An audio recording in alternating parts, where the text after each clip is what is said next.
Peggy 3.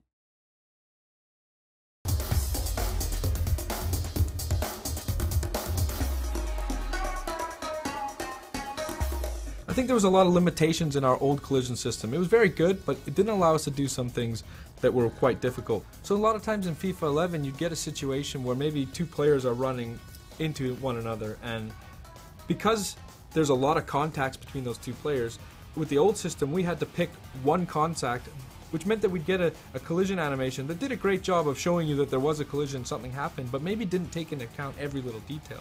With this year's engine, what you see is when those two players come together, we're resolving for every single collision that happens, and we're really able to preserve the momentum a lot better in the interactions between players.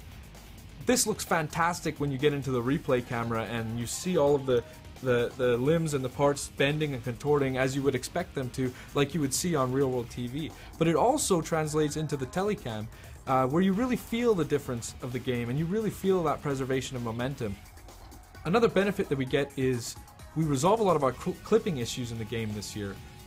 In last year's system we didn't actually account for arm collisions at all, and you couldn't really tell in the telecam, but if you went into replay you would notice that arms could sometimes clip through a shoulder or clip through a back of your opponents. Well, this year we're resolving every single collision on every single limb of the players when they interact, and the results are quite astounding.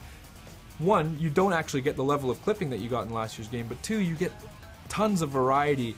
You don't get these robotic animations in jostling and shielding. You get more of a tussle between the players and a fight for possession that feels more realistic, feels like things that you might see on TV.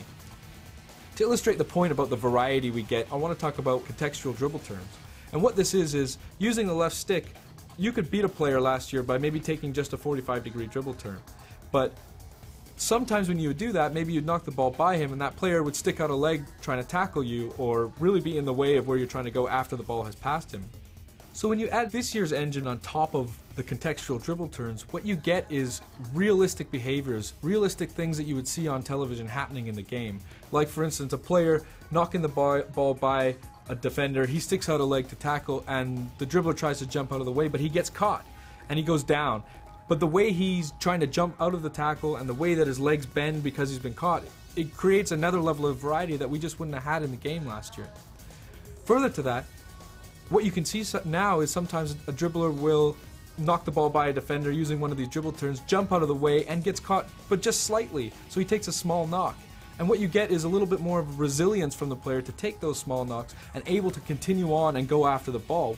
Now players like Messi can skip through those challenges, take a knock, bounce off of a tackle, and still continue on to really pursue the ball and continue the flow of the game. And it makes for a much more exciting experience, especially when you're on the ball with those good dribblers.